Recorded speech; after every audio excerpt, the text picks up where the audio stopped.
This video is sponsored by Squarespace. More about them later. One of the foundational ideas of the Nuzlocke challenge is that limiting encounters to the first Pokémon per route forces players to gain an appreciation for what are often considered undervalued Pokémon. But as the community around Nuzlocking expands and the challenges that people come up with get harder and harder, it has become increasingly apparent that there are Pokémon that are good for Nuzlocking and Pokémon that, no matter how hard you try, are just not. So let's talk about which Pokémon from each generation are the very best for any type of Nuzlocke. And more importantly, by discussing why these Pokémon are so good, maybe you'll learn something that'll help you in your next playthrough. Or maybe you'll disagree with everything I say and post an angry comment explaining why I'm an idiot. Who's to say? When debating which Pokémon to select as the best for each generation, I considered three factors. 1. The objective strengths of the Pokémon, that being its typing, stats, ability, and moveset. 2. The rarity of the Pokémon, which considers how likely you are to actually get the Pokémon in any given Nuzlocke. Mewtwo is obviously extremely strong, but if you can't even use them in a standard playthrough, what's the point? And the third factor is the Pokémon's Riz. No, it's the Pokémon's relative utility. In other words, how good the Pokémon is in the games that it's featured in when compared to other potential encounters. So with those extremely vague qualifiers, let's start with every 40-year-old fan's favorite generation, the original 151. They just don't make them like they used to. In the 90s, we were a society. We used to make art. So in some generations, you can make the argument for a handful of different Pokemon to be the very best like no one ever was, but from Generation 1, the best Nuzlocke Pokemon is objective. It's Gyarados, and it's not even close. But before explaining why, let's give some flowers to a few honorable mentions. Because despite nearly 3 decades of power creep, Kanto still has a lot of Pokemon that can hold their own in any Nuzlocke of any game, including most ROM hacks that they appear in. Starmie is a speedy special attacker with good dual stab and access to a range of coverage moves. Slowbro is similar but replaces speed with monstrous physical bulk, and it usually has access to yawn and or reliable healing from Slack Off. Fellow fatty Snorlax is also a hell of a tank, having enough HP to be effectively critical hit proof, while often threatening with massive damage on a range of different threats. Personally, I'm a big fan of Tentacruel, who seems to always be a little faster, a little stronger, and a little bulkier than you're expecting. The Rattata Raticate line is incredible for the early game, especially in playthroughs where you get quick access to the TM for return, though they almost always inevitably fall off in the late game, and potentially even earlier if they don't get their only useful ability, Guts. And lastly, you can't talk about the Gen 1 goats without talking about the cutest of them all, Eevee. Though obviously by design unremarkable in her basic form, the ability for Eevee to evolve into as many as 8 different Pokemon means that she can be used as duct tape to patch up a team's biggest weaknesses. Now, Arceus didn't exactly design every evolution with equal care, but they all serve their niches. I just highlighted 6 pretty incredible Pokemon, so what makes this noodle so much better than all of them? Well, let's turn to our 3 factors that I definitely remember, and I'm not scrolling up through the document to look up. Okay, number 1, objective strengths. Well, these are Gyarados' stats, which other than special attack, all range from good to incredible. Gyarados also has one of the best abilities in the game, Intimidate, which reduces an enemy's attack stat on the Switch. And Gyarados also gets a pretty solid move pool, though that does depend a bit on which game you're playing. But the single best thing about Gyarados is his typing. Water Flying is phenomenal, because with 5 resistances and a ground-type immunity, it gives Gyarados ample opportunities to switch in without risk of getting KO'd. Gyarados can then proceed to unleash hell himself, or he can use that same phenomenal typing to serve as an incredible pivot, because with only 2 weaknesses, one of which is a quad weakness to electric types, it is extremely easy to anticipate what an enemy Pokemon will want to do against a Gyarados. This capacity to serve both as a damage dealer and a utility mon makes our Angry Fish such a versatile teammate, and versatility is extremely important, especially in more advanced difficulty ROM hacks when enemy teams are usually much larger and you have to be extremely choosy with which Pokemon you bring to each battle. And when we consider our other 2 factors, Gyarados becomes even better. Compared to Pokemon of similar power level, Gyarados is far more ubiquitous, being essentially essentially a guaranteed encounter in every mainline game except you in the franchise, and Gyarados comes online extremely early for how powerful he is. Evolving into a Pokemon with 640 base stats at level 20 is ridiculous. Like, the whole point of Magikarp is that he's totally useless and then becomes extremely powerful with enough patience and training, but it's really not that long to wait, especially compared to the evolution levels of Unova. You're telling me that this thing stays in a diaper until level 54, but Magikarp evolves into the best Pokemon in the game at level 20? What were they thinking?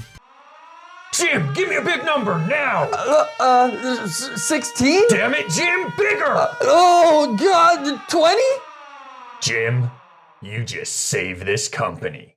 You know, I'm not sure how I feel about this third factor. It's kind of already encompassed by the other two factors, right? Like, Gyarados obviously has relative utility because no other Pokemon has that stat spread, that ability, and that typing. I can kind of see what I was going for with introducing a third factor, what with the rule of threes and all, but maybe we just scrap it. Like, if I never bring it up again, can we all just be cool about it and pretend like it was never there in the first place? Yeah?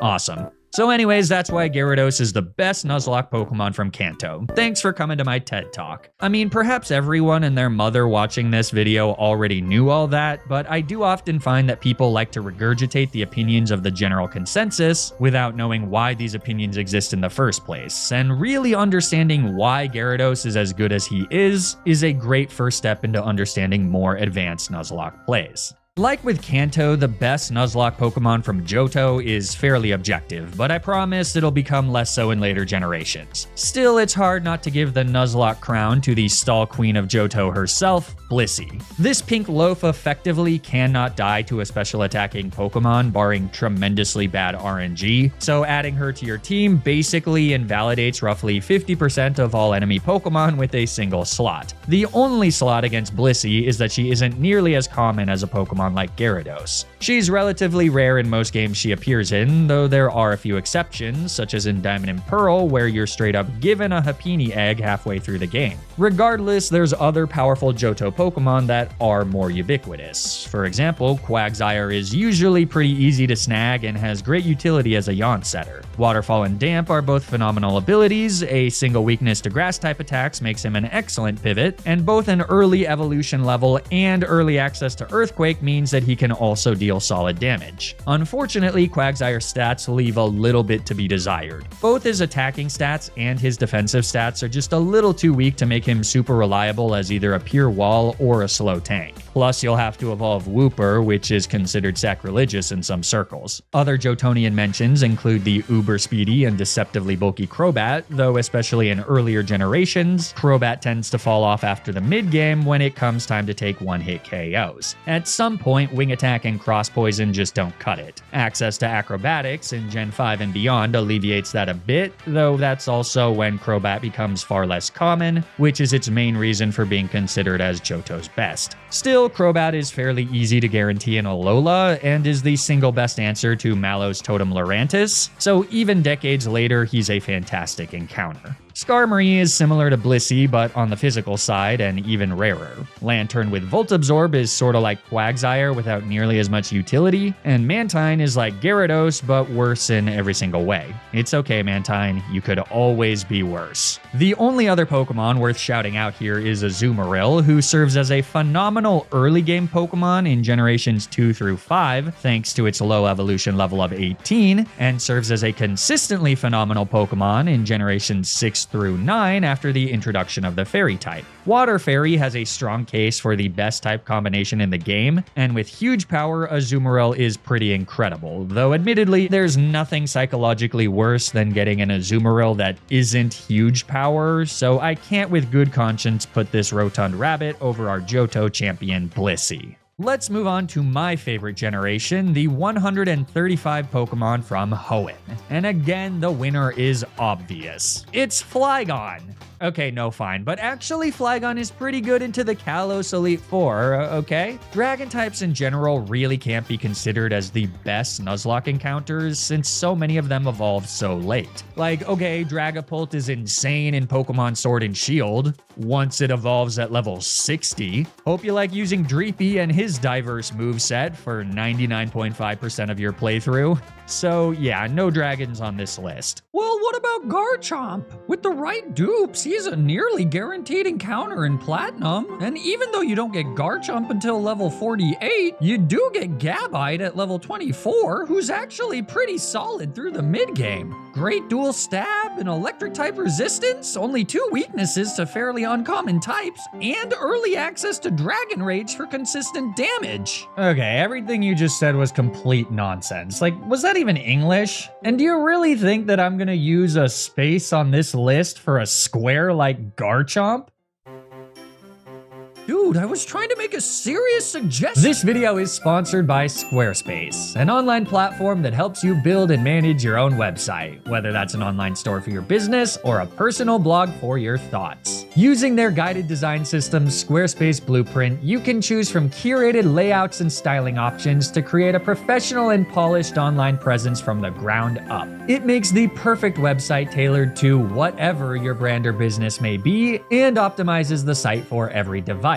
Plus, with integrated SEO tools, your passion project will show up more often to more people. I use Squarespace to create PoppyHG.com, the only destination to find curated pictures of my corgi puppy Poppy. I recently learned that the gallery on PoppyHG.com has exactly 69 pictures in it, which was completely unintentional, but objectively hilarious.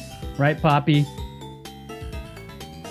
Alright, well, by using Squarespace's video collection feature, there's also a whole video library on PoppyHG.com for your viewing pleasure. With additional features like analytic information about the traffic of your website and online stores to help monetize your passion, you're sure to get the most out of your Squarespace subscription. So if you're looking to start a website for your business or hobby, or corgi, then you should check out squarespace.com for a free trial. And when you're ready to launch your website, you can use my custom link to save 10% off your first purchase of a website or domain. Thanks so much to Squarespace for sponsoring this video, and to you for using my links. It really helps out a lot. Now, let's get back to the video. Okay, we were talking about Generation 3, so let's start with some honorable mentions. Hey, remember Raticate? Well, what if I offered you a Raticate that has wings, 4 extra attack points, one of the fastest speed stats in the game, and 0 chance of pulling a terrible ability? Swellow is an absolute beast and better than his grounded rodent peer in every conceivable way other than being notably less common. But especially in the Hoenn region, there's still a really good chance you'll pull one of these guys, and as the single best Brawly answer, okay, well, as the second best Brawly answer, this guy is immediately useful and holds his own throughout the entire playthrough. The Mudkip line is arguably the best water-type starter across all generations. Normally, water starters are a wasted opportunity to get a much rarer grass or fire-type Pokemon, but the Mudkip line's secondary ground typing is across-the-board phenomenal, most notably as a near-guaranteed check to Watson's otherwise terrifying electric types. The only time his ground typing is a hindrance is against the Hoenn Elite Four, since Swampert doesn't have resistances to Glacia's ice types or Wallace's water types. In fact, Swampert is kinda dead weight after Tate and Liza, but his matchups in the early and mid-game still make him a top-tier Nuzlocke encounter, and almost always the best choice for a starter. Duck and Frog runners stay losing. Unfortunately, you'll almost never get Mudkip in a non-Hoenn game, so it's hard-pressed to crown this guy as our Gen 3 champ. And even if he was available in other games, he still wouldn't beat my actual pick, Queen Basalt. Okay, well really we're talking about Shedinja, whose Wonder Guard ability is ridiculously broken. Being able to completely wall Pokemon that don't have a way to hit Shedinja for super effective damage completely trivializes many matchups. In Baseline Emerald alone, Shedinja walls otherwise terrifying threats like Watson's Manectric, Norman's Linoone, Tate and Liza's Lunatone and Solrock, Juan's Kingdra, Glacia's Walrein, Drake's Kingdra, and 50% of Champion Wallace's entire team. Now, there are many Pokemon that Shedinja cannot defeat, including any Pokemon that can inflict status conditions or set up weather, and unlike a Pokemon like Blissey, which has some wiggle room if you screw up, one single mistake with Shedinja and Homegirl here is so dead it's not even funny. Even so, Shedinja's effectiveness as a pivot that forces the AI to use specific moves is more than enough on its own to give her the Howinian crown.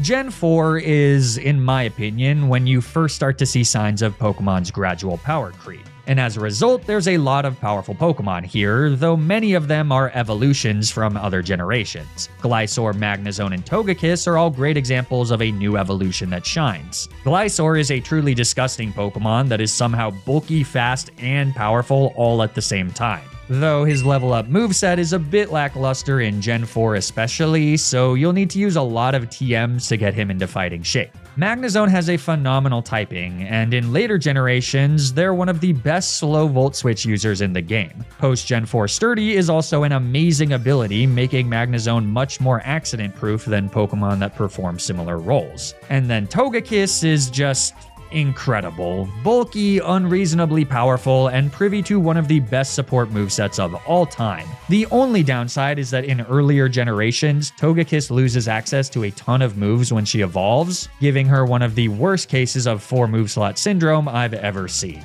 Like Swampert, Torterra is a phenomenal starter, and getting access to Natural Earthquake before the 4th gym in Platinum is ridiculous, though again, you'll be hard-pressed to find a Turtwig in games that don't take place in Sinnoh. Rotom in its various forms provide incredible diversity, but they're often far too rare or even event-locked to be considered for this list. Fellow Ghost-type Drifblim is phenomenal as a Pivotmon with 3 immunities, but is otherwise a tad too weak and frail to do much on its own. So my choice for the best Gen 4 Nuzlocke encounter is Lucario. I know, this is a pretty normie list of champs so far, but some Pokemon are just built different, and Lucario is absolutely one of them. Fantastic move pool, good dual typing, great stats that let him function as a physical and special sweeper, and an evolution method that technically means you can get Lucario before the first gym in games like Black 2 and White 2. And unlike many of the other Sinnoh greats, Lucario is fairly common in other games, including being guaranteed in both Sinnoh and Kalos. Like many other great Pokemon, Lucario also suffers from 4 move slot syndrome, especially if you opt to run a mixed attacker set, but too many options is far better than cripplingly few.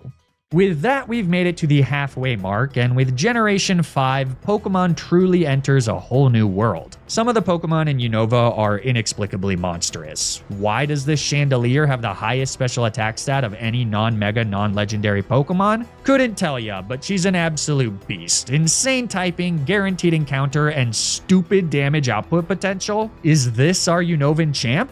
Sorry, interior decoration fans, but no, because there just so happens to be another guaranteed encounter that also has insane typing and stupid damage output potential. But unlike Shandy, who's stuck as a little Litwick till at least level 41, this guy comes online at the ripe level of 31, which is astronomically low for Unovan standards. I don't know why I'm phrasing this all like it's a big reveal. You can see the silhouette. It's Excadrill. This Pokemon is disgusting. 135 attack, solid bulk, a typing that grants 2 immunities and 9 resistances pre-Steel Nerf, and early access to Earthquake? Sign me up. This guy wallops the Unovan Elite Four and most of the preceding gym leaders, in addition to being phenomenal in later generations as well. And though there are other extremely strong Unovan Pokemon that you could make the case for, Pokemon like Bisharp, Crocodile, and Darmanitan, in my opinion, Excadrill rises above them all and is a clear choice for Unova's best Nuzlocke encounter.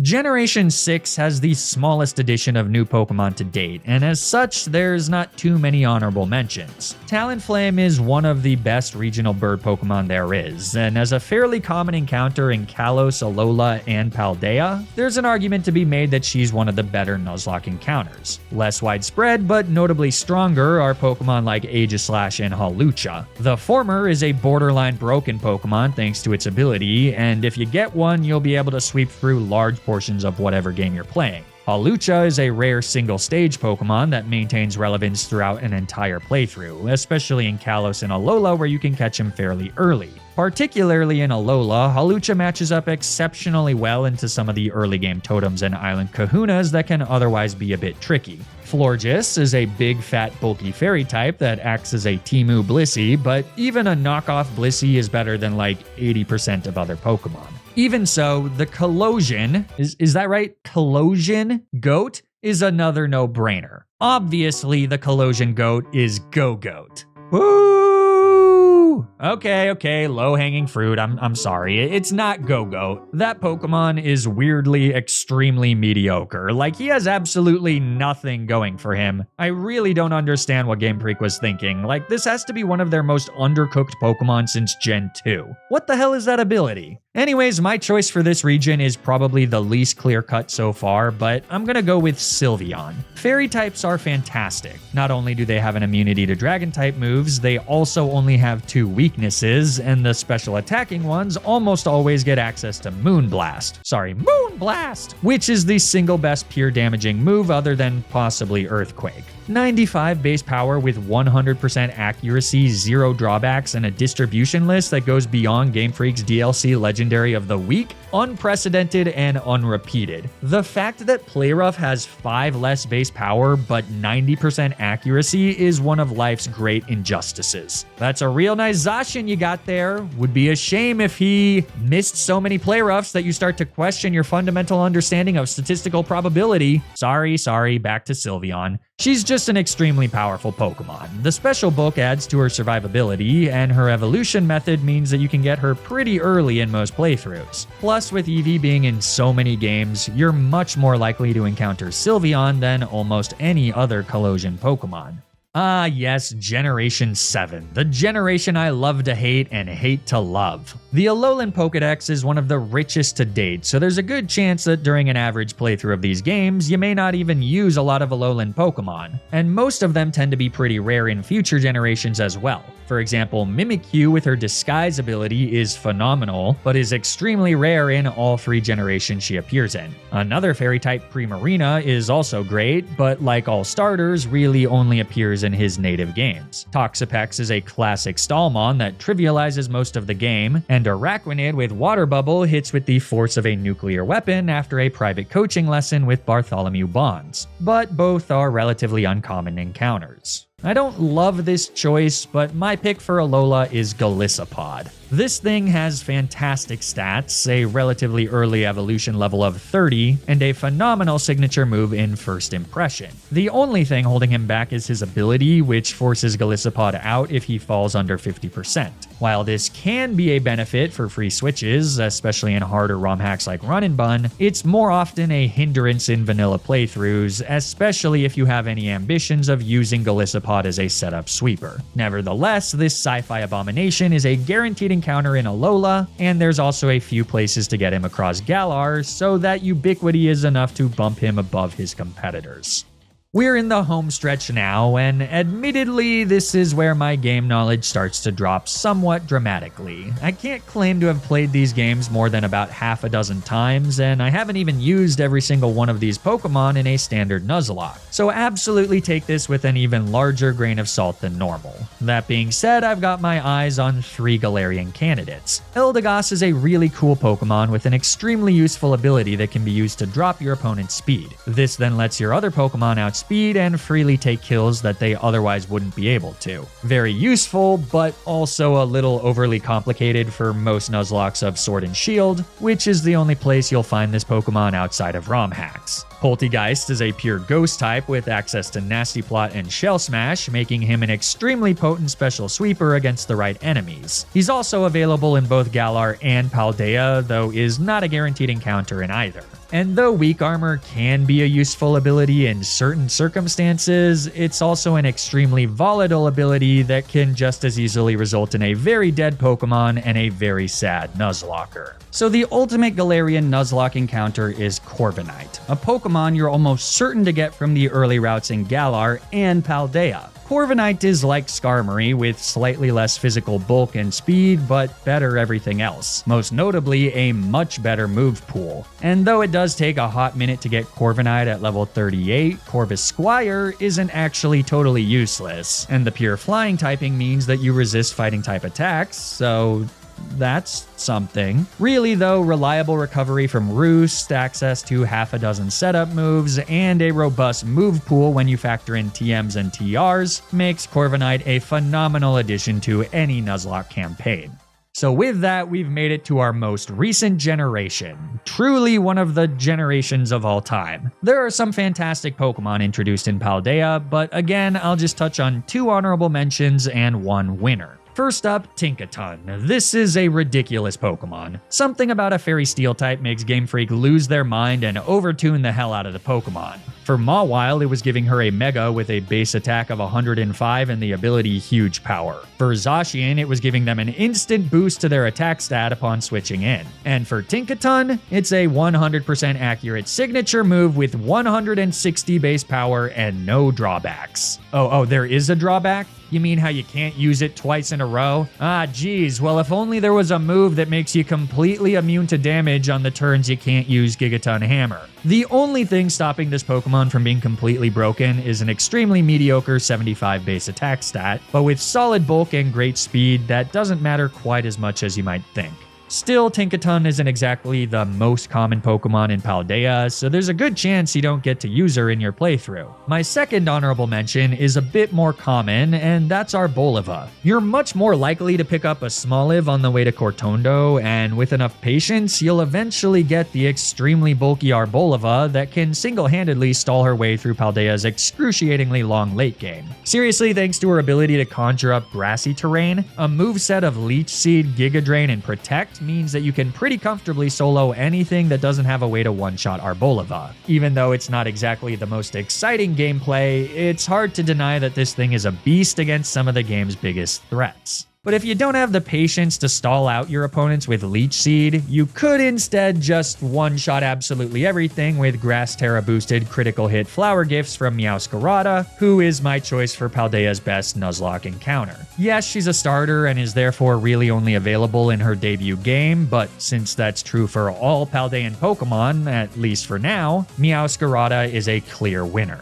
It's hard to overstate just how disgusting this move is with a Terra boost, so just take my word for it. With even a little bit of attack investment, you're one-shotting pretty much anything that doesn't resist. And thanks to Meowscarada's naturally blistering speed, you can comfortably invest the rest of your EVs into defenses, making it easier for Meowscarada to come in on neutral and resisted attacks, or just set up with Hone Claws for even more damage output. Plus, a diverse move pool means that you can pretty easily address the Pokemon that do resist Flower Trick, adding even more utility to this beast of a Pokemon. Well, there you have it. My choices for the best Nuzlocke encounters from every generation. Let me know which Pokemon you would pick in the comments down below. I want to shout out Moxie Boosted as the inspiration for this style of video. He's making really cool VGC content in this format, and I thought it'd be a great style to try to apply to Nuzlocking. Go give him some love, and if you want to see more videos like this from me in the future, let me know. You should also leave a like on the video and subscribe to the channel. Or don't, I don't know, but I do know that you should check out my highlights channel for highlights of my current Nuzlocke of Pokemon Run and Bun. Stay tuned for more Nuzlocke content, and until then, remember to always, always, always play around the critical hit.